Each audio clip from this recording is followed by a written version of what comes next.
everyone. So this is the sixth and last lesson for the series of questionnaire around the layout. And today I will cover the 19th and 20th point. So the 19th point is inspiration and preferences. Inspiration and preferences. See, I told you, right? I'm not a good content designer. So मुझे headings देखनी ही पड़ती है while I'm talking to you. So yeah, inspiration and preferences में first thing is you have to ask your client कि आपने इससे पहले कभी भी जो भी इंटीरियर्स देखें, कोई तो जगह होती है जहाँ से आप इंस्पायर्ड हो. Say suppose sometimes where you have travelled, आपको कहीं कोई एयरबीएनबी अच्छा लगा हो, अपने फ्रेंड्स, रिलेटिव्स, फैमिली मेम्बर्स, या पिंटरेस्ट में आपने कुछ पिक्चर्स देखी हो. What is your inspiration source? So that is very important. If you don't ask the client that कि आपका कोई इंस्पिरेशन सोर्स नहीं है और आप बस अब अपने मन से कुछ भी कर दो, ये ऐसा कभी भी नहीं होता है. Then the client is definitely lying to you. They want to see your creativity first और फिर वो ट्रायल एंड एरर खेलना चाहते हैं आपके साथ. सो अगर आपको इस चीज को अवॉइड करना है with the client, you have to ask them कि मुझे आपके इंस्पिरेशन सोर्सेस चाहिए. कुछ तो होगा जो आपको पसंद होगा. अब वो बोल देगा कि नहीं ये भी सिंपल है वो भी सिंपल है, then you just chuck that client of your office right there and then, because वो क्लाइंट आगे जाके इतना कंफ्यूजिंग और इतना रकसफुल होगा कि आप हैंडल नहीं कर पाओगे. I have seen such clients जो मुझे इनिशियली अपने करियर के स्टार्टिंग स्टेज में लगता था नहीं यार कितना टाइम लगेगा, मैं कैसे भी I will take out the details from them. But few clients are very very adamant. वो बहुत जिद्दी की तरह बिहेव करते हैं और वो हमेशा यही बोलते हैं कि नहीं आप बताओ, नहीं आप बताओ.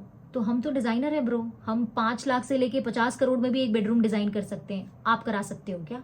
So it depends upon your pocket size first thing, and second thing उस पॉकेट साइज में आपकी जो एक्सपेक्टेशंस हैं वो सेट हो रही हैं या नहीं. आप एक्सपेक्ट बहुत कुछ एकदम ऐसा करके आ रहे हो जो आप इंस्पायर्ड, आप 5 करोड़ के इंटीरियर से इंस्पायर्ड हो और आपका बजट है 15 लाख 25 लाख, आप बोल रहे हो कि यार उससे मैच क्यों नहीं हो रहा है, वो अच्छा क्यों नहीं लग रहा है, मतलब मुझे तो मैंने उसके वहां पे ये देखा था, मैंने अपने कजिन के घर में ये देखा था, मुझे ये उतना अच्छा नहीं लग रहा है. So your expectations are something which your pocket size does not allow at your place. So that is also something कि आपको इंस्पिरेशन सोर्स अपने क्लाइंट से पूछना होगा, और पूछने के बाद उनसे ये भी पूछना होगा कि ये जो इंस्पिरेशन सोर्स है आपका बजट ये है और ये इतने में बना है. So if they match, cool, great, then your project is sorted. आपका प्रोजेक्ट एंटायरली सॉर्टेड है, आपको पूरा पता है कि क्लाइंट को कैसे नेविगेट करना है, कहाँ नेविगेट करना है, and then the project becomes very easy for you to execute.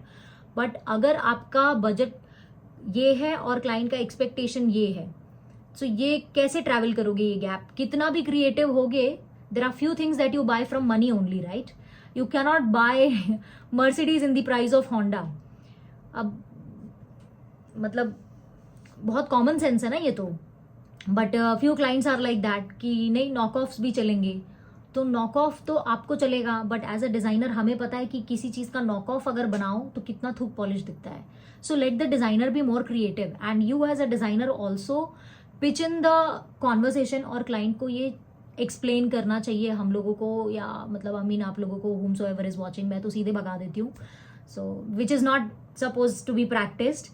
But जब आपके इंटेलिजेंस और एक्सपेक्टेशंस, मतलब मुझे समझ में नहीं आते कि आपका इंटेलिजेंस किधर है कि आप 5 करोड़ का एक्सपेक्टेशन 25 लाख में रख रहे हो. Not gonna happen, not gonna happen at all. मतलब सी ना how much gap is that. कितना कोई बंदा अपनी क्रिएटिविटी से ट्रैवल करेगा? नहीं ट्रैवल कर सकते. This is so unrealistic. If somebody comments down on this video कि मैं कर सकता हूँ या मैं कर सकती हूँ, ब्रो मैं कल के कल एक प्रोजेक्ट असाइन करूंगी और बैंड बजा दूंगी अगर नहीं हुआ तो.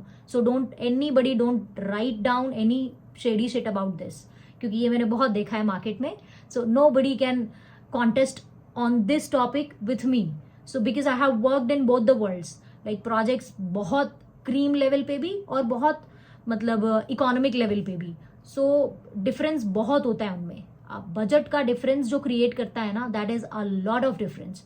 सो क्लाइंट्स को इंस्पिरेशन जहां से भी मिल रही है, उस इंस्पिरेशन में उनके घर के साइज में भी ये भी मैटर करता है कि उनके घर पे बड़ी फ्रेंच विंडोज नहीं है, but then they are expecting कि फ्रेंच विंडो वाला लुक आ जाए. सो आप उनको घटिया एक एडवाइस दे रहे हो, एक काम करते हैं हम कर्टन यहाँ से लेके उस एंड से लेके उस एंड तक लगा देते हैं, तो कोई देखेगा तो कर्टन के पीछे तो है छोटा सा विंडो इतना बड़ा, बट आपको फ्रेंच विंडो वाला ही फील देगा. How absurd is that? Illusion क्यों क्रिएट करना है? Designers are not supposed to be creating illusions. Designers are supposed to be creating techno-functional designs by staying in aesthetic boundaries, not creating something जो मतलब हमें पता है कि ये कैपेसिटी के बाहर है, वो स्पेस ही नहीं अलाउ कर रहा है आपको उस टाइप के डिजाइन के लिए, एंड देन यू आर, जैसा क्लाइंट जिद कर रहा है आप भी उसकी जिद में एकदम फ्लो बह गए हो. सो that is not how things work. So this is one thing that every upcoming designer should learn, to say no when the things are not possible in the site. बहुत सारे बच्चों को मैंने देखा है हुआ practicing like 2021. I was at the same stage, but मैंने ये चीज़ तो कभी नहीं करी कि जो मुझे पता है कि ये इतने में नहीं होगा वो मैंने क्लाइंट को हाँ बोल दिया. ये I have never done this, because मुझे पता है कि बाद में it comes and bites you in the beep dash. So या जिसके आगे जिसको भी पता है वो कमेंट में लिख लेना, बाकी सबको भी पता चल जाएगा.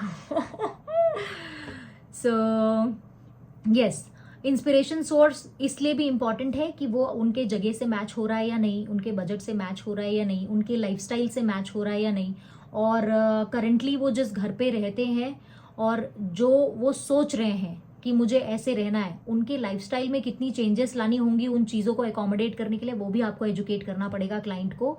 आपने कोई ऐसी चीज़ बना दी जिसके लिए वो रेडी ही नहीं है, जिसका जो उनके लाइफस्टाइल से एकदम नॉर्थ पोल और साउथ पोल की तरह पोल्स अपार्ट हैं. So that is going to be a trouble for them. और वो बाद में किसी को नहीं बोलते हैं, वो बाद में सिर्फ डिजाइनर को गालियां देते हैं. बाद में अपने आप को कभी नहीं बोलते कि I was the one who created this और मुझे ये चाहिए था. वो ये बोलते हैं अरे यार designer could have advise me, which is rightly so. तो डिजाइनर्स को कभी भी क्लाइंट के ऐसे एब्सर्ड फ्लोज में नहीं बहना है जहां पे मतलब आपको पता है कि if this is not possible, you have to be very upfront with the client कि ये नहीं होगा और यही चीजें होंगी, और ये नहीं होगा तो इसका लॉजिकल रीजन बताओ. आप बस ऐसे उठ के रैंडमली मत बोल दो जो आपसे नहीं बन रहा है कि ये नहीं होगा. Not like that, it shouldn't be like that. So या 19th point is this, and 20th point is outcome. So expectations and outcome. अब आपने सारे पॉइंट्स कवर कर लिए, स्टार्टिंग फ्रॉम योर लेआउट से लेके बजट तक का सब कुछ कवर हो गया. अब आपका सबसे लास्ट पॉइंट जो होता है कि आपका एक्सपेक्टेशंस क्या है इस आउटकम से, इस डिजाइन से, and what are those points that are absolutely necessary for you to be the outcome of this entire design process. तो ये चीज आपको पहले से पूछनी होगी क्लाइंट से. जैसे मैं पूछती हूँ कि आपके लिए बहुत एब्सोल्युटली नेसेसरी स्पॉट्स क्या हैं जहां पे आप you don't want to compromise no matter what. Like 90% of my clients will say my kitchen, my puja and my living area. So this is the female category के क्लाइंट्स ये बात करते हैं, and when it comes to male category they are like कि नहीं मेरा पूरा घर अच्छा हो जाए, because they don't come with a lot of expectation. और to be honest, because this is my experience I am talking, I am not talking, मैं सेक्सिज्म वाली बातें नहीं कर रही हूँ कि मतलब मी फेमिनिन साइड के लोग क्या बात करते हैं एंड मेल साइड के लोग क्या बात करते हैं. This is not how I am talking, I am just saying it with by my experience कि जितने भी मैंने घर डिजाइन किए हैं, that is how it comes to मी.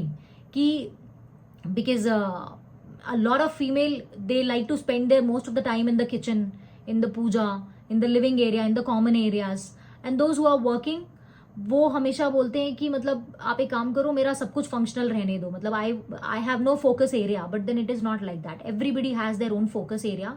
और एक होता है कि डिजाइन प्रोसेस पूरा इंटायरली कितना स्मूथ हो, कैसे क्या आउटकम होना चाहिए उसका. आउटकम मतलब कि whether it is to be luxury, cozy, vintage, कि आपको एंड रिजल्ट आउटपुट आपको क्या थीम चाहिए. कि मैंने सब कुछ स्टिच कर दिया, आपकी सारी रिक्वायरमेंट्स हमारे पास है, आपका सारा बजट से related everything is with us. But then towards the end what is the theme that you are expecting. So this is one point in the expectation. And the second point is कि कुछ लोग ये चाहते हैं कि design process में मुझे बिल्कुल कॉल्स नहीं चाहिए, मुझे बिल्कुल एंगेजमेंट नहीं चाहिए. I am quite a busy person. Say suppose when I design for doctors, so doctors are the people who do not like to come to the site at all. उनको बिल्कुल भी नहीं पसंद है कि मैं उनको डिस्टर्ब करूं और या मैं उनको बोलूं कि आप सिलेक्शन के लिए यहाँ जाओ. Not like that. मेरे सिलेक्शन तो सब बिफोर हैंड होते हैं while the design process. I don't know how many of the designers do it in between the design process. और मे बी जब काम चल रहा है तब के बीच में कुछ लोग सिलेक्शन कराते हैं. That is like oh my God, nightmare for me. क्योंकि वो उतना आपने टैप छोड़ दिया ना, तो clients will like drain you like anything. So वो कभी यहाँ से जंप होते हैं, कभी यहाँ से जंप होते हैं, फिर वो जगल चलती रहती है. So you don't want to be doing that. आपको डिज़ाइन प्रोसेस पहली बात तो अपना फिक्सेट करना होगा विद द क्लाइंट कि I as a designer practice कि मेरी सारी डिज़ाइन सेलेक्शंस बिफोर हैंड होती हैं, देन ही एग्जीक्यूशन में जाती हैं. So that will make you stand on the safer side कि फिर आपका और क्लाइंट का इंटरैक्शन नेचुरली बहुत कम हो जाएगा once the design process is done. Then you guys have to just share the pictures between maybe across the group if you have any, और मे बी पर्सनली आप सिर्फ work progress फिर share कर सकते हो client को. That's how it becomes very easy. So या final output client को क्या चाहिए ये आपको क्लाइंट से पूछना होगा और किस तरीके से चाहिए. Whether the client will be very engage होना चाहते हैं डिज़ाइन प्रोसेस में, then it is great. Sometimes clients engage and few clients are very very entertaining, बहुत अच्छे होते हैं, उनके साथ पूरे डिज़ाइन प्रोसेस में बहुत मज़ा आता है.